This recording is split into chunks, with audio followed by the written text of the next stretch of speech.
käyttäytyi huomattavasti niin terävämmin mitä normaalisti. Joo.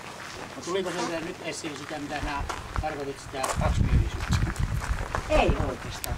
Eli se ei yrittänyt niin pejättää silleen, ja se lähti näihin mukaan kaikkiin, mitä me esitettiin. Joo. Niin normaalisti se on aika hankala saada, kun se arvioi se hyvin tarkkaan ohjaajan kanssa, että mitä me hyödystä. Joo. Sitähän tässä ei päässyt tekemään. Tässäkin näkyy sillä lailla kaksiosainen siitä koirasta, että on ihmistä kohtaan hirvittävä ystävällinen ja kauhean miellyttävä ja mukava ja sillä on jopa pehmeyttä ihmistä kohtaan. Mutta sitten jos sille epämääräinen joku uhka jostakin tulee, tuo tynnyri oli hyvä kuvaamaan sitä, että se ensimmäinen kahaus kävi siinä, niin se suinpäin ilman mitään sinun reaktiota, niin se oli menossa päin ja hampaat ilmassa kohti puolustaa. Mutta sitten kun taas ihan reilu hyökkäys tulee, niin sitten ei ole niinkään, mutta tämmöinen äkkinäinen, niin heti oli, että ensimmäisenä, että katsotaan sitten, että mikä sieltä tuli. Mutta tämmöisiä pantiin paperille, tuo toimintakyky, koiran rohkeus lähinnä. Kelekka ja Pimme on erikoiskokeet ja pimeässä pikkasen joudut antamaan niiskausta, kun se kävi siellä perällä ja sitten haki vauhtia ja se saavutti sitten sen. Tuo kelekkahomma vähän aikaa jännitti ja sitten otti yhteyden. No se on +1 kohtuullinen on sen rohkeus toimia. Se, sanotaan, että se tynnyrihomma, siinä ei kysytty mitään, se lähti sen niin kuin jostain suoraan selkäytimestä se, että sinne vaan mennään. Ja siinä ei niin kuin mietitty mitään. Niin se on eri asia, mutta nämä on sen perimmäinen rohkeus on se +1 kohtuullinen. Sitten terävyys, kun se oli yksin tuossa seinässä ja ihminen käyttäytyi uhkaavasti, niin pelottamaanhan sitä alkoi heti alkuvaiheessa. Se ilmoitti heti ensimmäisestä rapsauksesta, se sanoi, että nyt sieltä joku tulee.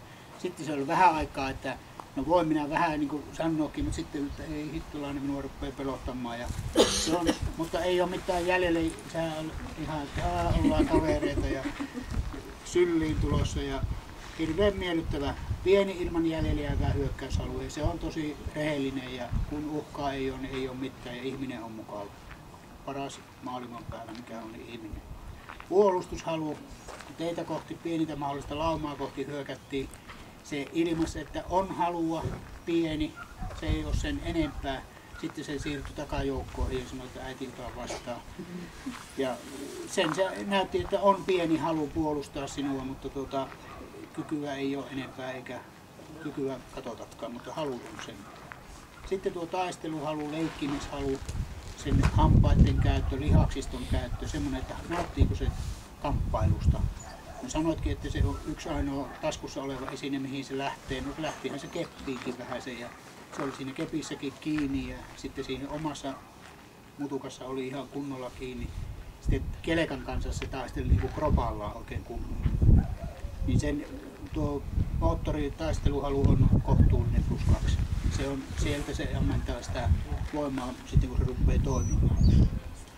Sitten nuo hermot, sillä on hyvät, sillä lailla hyvät hermot ja niin kuin tuossa puhuttiinkin, niin tuohon seinään asti se on +2 kiinni.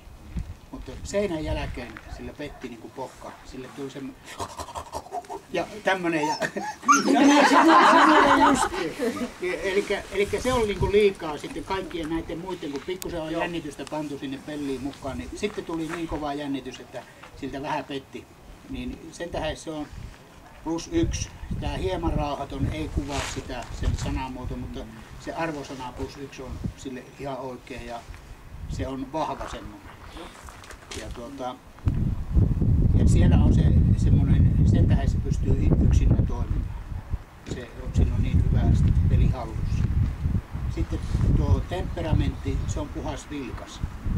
Siinä on pikkasen viitteitä semmoiseen ylivilkkauteen, että se vähän huomioi liikaa.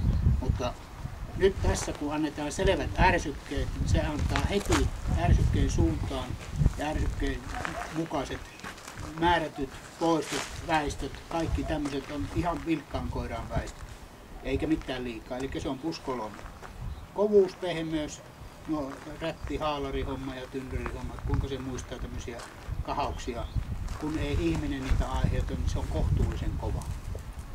ihmistä kohtaan sillä on pehmeyttä paljon. Eli se näkee just se, Niin. tämän mä olen nähnyt, että kun mä sanoinkin, että kaksijakoinen koira, kun toisaalta tuntuu, että se on kova, mutta sitten on ohjaaja pehmeä, eli tokossa on todella hankala, eli sitä paineistusta ihmisen taholta tulee vaan sellaista, koko ajan pitäisi niinku miettiä, millä äänensävyllä sanon, kuinka lujasti käytän ääntäni, vai pitääkö se, voi ihana, teit sen ihan. Ja täällä on se, pitää varmasti sinä haet siihen. Sitten tuo luoksupäästävyys, hyvän tahtoinen luoksupäästävä avoin yllätys, laukaus varma, miinuksia ei ole 186 pistettä. Oi, että kiitän kovasti. Ja me tehtiin arvio tästä kasvattajan kanssa ja niin mä sanoin, että se on jotain ehkä saan 20 ja saan 60 väliin, jos ei mennä ihan miinuksesta. Se käyttää ihan toista. Mutta sillähän se just veättää, kun niin sanotusti veättää, kun se on kohtuullisen kova ja sit se on ihmiselle semmoinen Se on tämmönen niinku osittain just kahtia jakautunut. Ja se pelaa sillä sitten. Joo, ja tää on monta kertaa sanonut, että se veättää sua välillä niin kuin 6-0. Että vaadi sitä. Mutta mä sitten tietysti tilanteessa, kun näkee, että se menee ylitte sen hermojen kestävyyden ylitte silleen, että se rupeaa niinku paineistumaan sitten. No sit se ei ole kivaa mulle, eikä se ole kivaa sille. Mutta sinä pystyt sitä paineistamaan nyt, kun sä tiedät, että sillä on hermot, sillä on aika hyvä se horri, niin sieltä ei prakaa.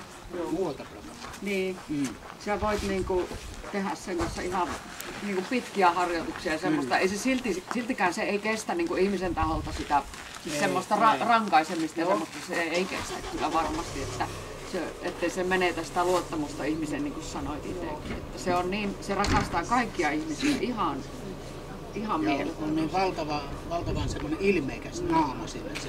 Niin. Kaikki nuo sen hymyilyt ja kaikki, niin ne näkyy tosi hyvin. Niin, ja korvia käyttää ja koko olemusta. Mut siltä voi Siinä on tosiaan, lappalainen. voit vaatia sen. Joo. Hyvä, kiitän mä kovasti. Olkaa hyvä. Aisnak saa soikia vähän. Mikä se on? Hyvä. On.